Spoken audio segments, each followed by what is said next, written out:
Assalamu alaikum, and welcome to Ramadan Journey. I am your host, Afif Khan, and our traveling companion, as usual, is our guide and Sheikh Muhammad Al-Asi. He is the author of the Ascendant Quran, and it is the Ascendant Quran that will form the subject of the next several shows in our journey. We're going to talk about how this project came to be, what we expect to learn from it, and how it could be a benefit to us in our real lives in the modern world. Imam Al-Asi, welcome to the program. My pleasure. So let us begin talking about the tafsir. It's a subject, obviously, which is familiar to both of us. You're the author, and I've been involved in editing the work that you've done so far. And we've made a certain amount of progress towards completion. Could you acquaint us with how the project got started, what Al-Marhoom Kaleem Siddiqui had to do with it, and where we stand with regard to reaching an endpoint?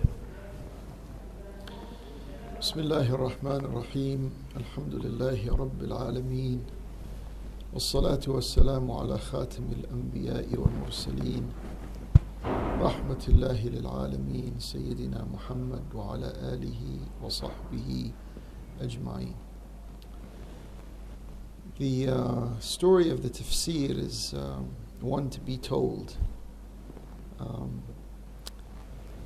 I guess it began with in my own self. Astaghfirullah from referring to, the self. But, living in two worlds, you have the Western world in which there's plenty of propaganda, misinformation, and fabrications about Islam and everything that goes with it. Obviously, the Quran is at the center of all of this. So you live as an English-speaking person in that world. And this is nonsense, what they're saying against Islam and the Quran and the Prophet.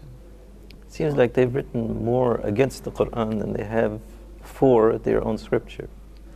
It'd be interesting, someone undertakes a research like that and compares the amount that's being said and broadcast against Islam and the Muslims as opposed with their own critique of their own selves. So anyways, and then you live in the other world, so to speak. You know the Quran, you speak the Arabic language, you've done some studies, university studies in the Arabic language, Arabic literature, Islamic history, Islamic subjects. You were involved in Islamic study groups. So you come to know the Quran very well. So when you know the Quran very well,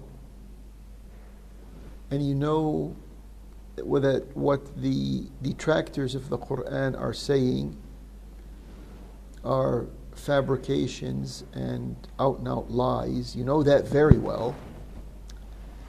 So you're standing there, and this I'm talking about back in the 1970s, basically 80s. You're standing there and you're subject to all of this. So how can someone contribute to almost like setting the record straight on this whole thing? Now you look around, you look at the English translations of the meanings of the Holy Quran, and you find there's a lot of problems there. Translations are full of their own discrepancies and inaccuracies. And the world at that time is in a formative stage. There are many things happening, especially in the Muslim world. So the more Muslims begin to assert themselves, the more the anti-Islamic propaganda goes into higher gear. So it was, I guess, during the 1980s that some programs brought yours truly here into the company of the late Dr. Kaleem Siddiqui. May Allah rest his soul in eternal peace. And we shared certain forums. We spoke at different conferences. We traveled together. And from discussion to discussion, he mentioned that it might be a good idea to write a tafsir of the Holy Quran. Now, this was on my mind, obviously, because... Seems like a natural fit. Yeah. And it's one of those things that needs a little push. You know, right. Someone who mentions this to you, especially if he has his own credentials and has his own experience in this area, and you're hearing it from a person that is a trustworthy friend and a companion in the Islamic cause. So the idea, coming from him, being that I harbored the same intentions, at that time began to convince me that let's sit down, put the pen to the tablet, and begin the process. It's a very interesting story. It's very engaging. We need to hear more of it. But at this time we had to take a short break. Please stay tuned. We'll be right back. Welcome Ramadan.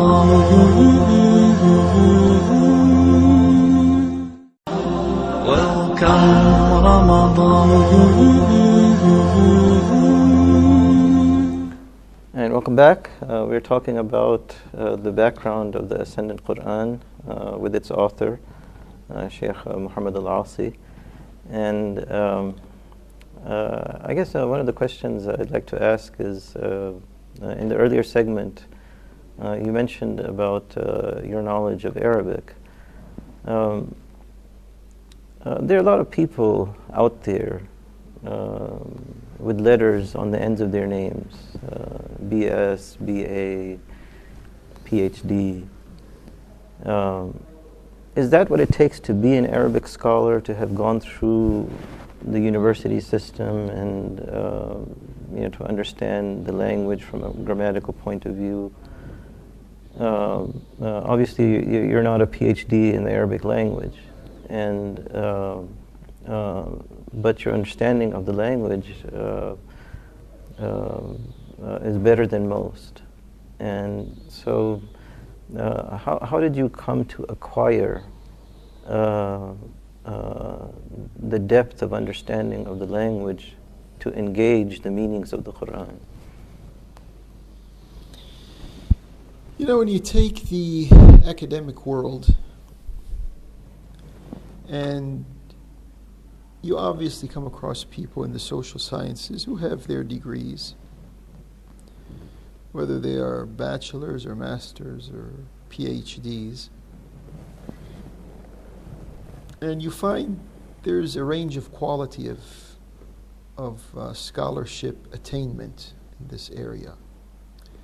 Some who have these degrees have worked hard for obtaining them, and they absorb the necessary knowledge to merit the scholarship and the degrees that they accomplished. And on the other hand, you have those who went through the same coursework, spent the same amount of time, but then they only have, and they obviously wound up with these degrees, but they don't have the scholarly achievement that goes with it. That's not to speak about some of those who actually are educational mercenaries.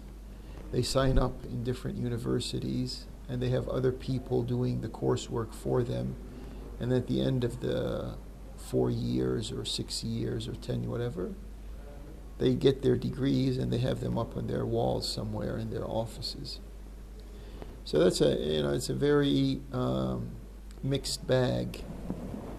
When it comes to yours truly here, of course I studied the Arabic language. I specialized in the Arabic language at the university level.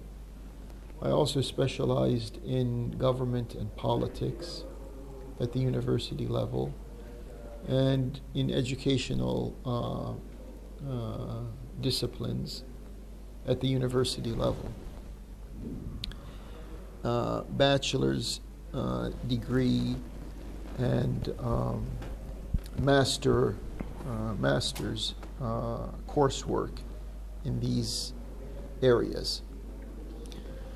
But I don't attribute much of the knowledge that I've gained throughout all of these years to strictly this type of setting.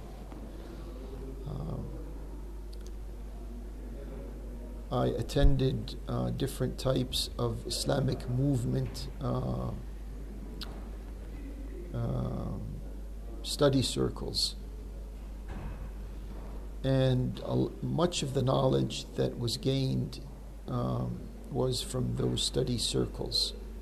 And they're not sort of in an institutional setting. Yeah, that's not an institution. They don't give you a degree after you've been through all of this. So, and then there is the other one, which is the personal achievement. I, from an early age, was very motivated to study Islam, learn more about what Islam means, be involved in Islamic activities and all of this. I recall back when I was a high school student, in addition to doing your high school homework, I used to, every month or every other month, depending, I used to go to the bookstore and buy between 20 and 30 books. 90% of them were Islamic books written by towering figures in the Islamic movement. Of course, I'm speaking here about the Arabic language, the books that were in the Arabic language. And these towering figures, they can write in Arabic. It's not as if you have some novice who's attempting to communicate a point. I mean, they're also themselves quite adept at the language. Oh yes, most of these books are by Arabic speakers. Some of them were translated from either Urdu or Persian into Arabic. But otherwise, that's maybe about 5 or 10% of the books. But otherwise, all of the rest of the books obviously were written by native Arabic speakers. And they're well known in the Islamic field. I don't think I'm going to go down the list of naming who they are. We'll perhaps come to them. Yeah, you might want to pose some questions in the coming programs about this.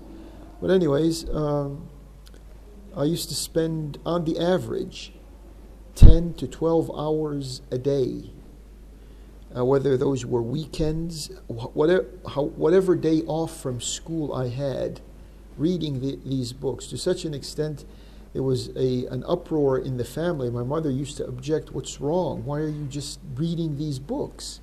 Can't you just go out and play like other kids of your age are playing?" And and doing these types of things, and I just look the other way and keep on reading, and I just pursued this with a passion.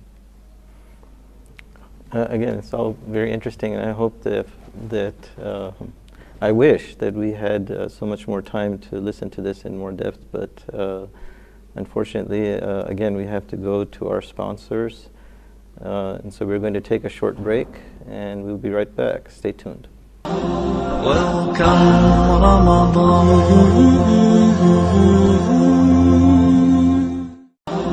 Welcome Ramadan. And welcome back. We're talking about the background of the Ascendant Quran, what motivated the production of this new tafsir.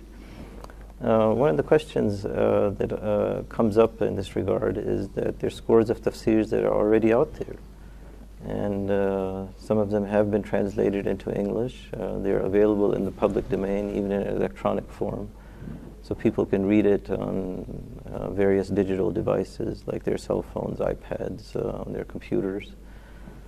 So why is there a need, with all this tafsir literature already out there, why is there a need for another tafsir? Yes, there are many tafsirs, it's true, probably over 100. And many of these tafsirs were written in other generations at other times in the past, at the beginning of Islamic history.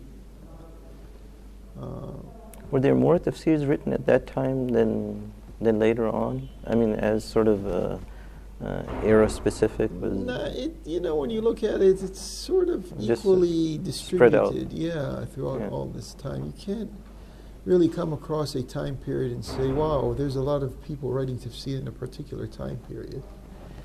And it's scanty. I wish there was more effort done by scholars to explain the meanings of the Quran, because that's what tafsir is basically all about, just explaining the meanings of the Quran. Do you think that a lot of tafsir literature may have been lost with all these libraries that were either burned or thrown into the river? Probably, yeah. There were many manuscripts, and probably there still are. I know of some individuals mentioning to me that there are such works in such places as Mali, Timbuktu, and there's a famous library there, and in Yemen, and there may be in other places that I'm not aware of. Probably the British Museum, or yeah, probably in European museums all around, because colonialism came in and they took whatever they wanted to take. They could have some of these, and we're not aware of them. The tafsirs are spread out through these 14 centuries. And try to answer your question of, so if we have all of these tafsirs, why should anyone be interested in just another additional tafsir to the log of the tafsirs that we already have? yeah, why not just read those? Yeah. Well, the simple answer to that is that the Quran is one of the wonders of the Quran. The Quran is a miracle, and one of the wonders of this miracle is that it keeps on giving meaning.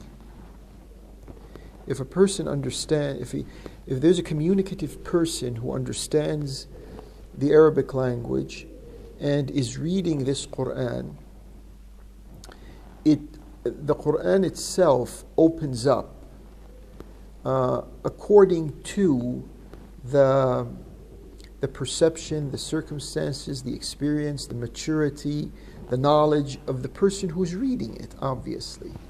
If a person is of a very limited knowledge and very limited experience and they read the Quran, there's still advantages that come out of there. There's satisfaction to the soul.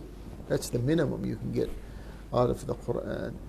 But beyond that, if the Quran is addressing the human intellect then you have a fertility of meanings that come at you. And it may be different from time to time because you're a different, you aren't what you were 10 years ago as far as your knowledge is concerned, as far as your experience is concerned, and many other factors that go into making you who you are as a thinking being. So it happens that in contemporary times, when I say contemporary times, I mean in the past 100 or so years, in this time period, there were some very well-grounded Islamic scholars who sat down and wrote what they understood the meanings of the Quran to be. Now, these are by no means exhaustive. No one can sit down and tell you this is the exhaustive meaning of such and such an ayah or such and such a surah. It'll never be like that. Sometimes over time you get information that, even about the universe or about circumstances, events, that just wasn't available in the past. That's right. And so it emerges, and the miracle of the Quran is it's still commenting on those things. That's right, because the meanings of the Quran are of a capacity that if you come across verifiable and authentic information, it sheds further light on the range of meanings inclusive in an ayah or in a set of ayat. And that's why the interpretation and the explanation of the meanings of the Quran have to be an ongoing process. Right. And therefore, in this context, in the world that we are living in today, this is a contribution to the ongoing developing understanding of the ever-giving, fertile meanings of the ayat in the Quran. Okay. If I could ask you something very briefly, if you can keep your answer brief in this regard, because we only have a couple of minutes left. Could you explain to the audience what the difference between a translation and a tafsir is? A lot of people have a confusion about this point, and they often refer to a tafsir as a translation, and they often refer to a translation as a tafsir. And so could you help the audience understand? Yeah. Well, the translation of the meanings of the Quran is simply taking the ayat of the Quran from the Arabic language and transferring those ayat into the English language. Like sort of a word-for-word type of deal. Almost like that. You just understand what is being said in the ayah, and then you take that understanding from the Arabic language and place it into another language. In this case, into the English language. That's a simple translation of the meanings of the Quran. Now, I say meanings of the Quran because you can't be a translation of the Quran. You translate what you understand of the meanings of the ayah into the other language. The tafsir is a much broader project. It brings together different disciplines because these meanings that were translated, they carry within them a range and a depth of analysis and understanding that go from things like embryonic life all the way to the galaxies, to events that occurred in history, to judicial issues, to philosophical discourses. It goes on and on. So, and the tafsir, when I was writing this tafsir, it could have been in the thousands. Each volume could have been more than 1,000 pages easily. But you have to, economize as much as possible, and we tried our best. Thank you for these explanations. We're going to be continuing on in the coming programs, probing more deeply into the Ascendant Quran. We do thank you for joining in with us today. We hope that you're present again in the coming programs to listen to what this monumental tafsir contains. We'll be back again, same channel, same time. to continue our Ramadan journey. Again, I am your host, Afif Khan. Wassalamu alaikum wa rahmatullahi wa barakatuh.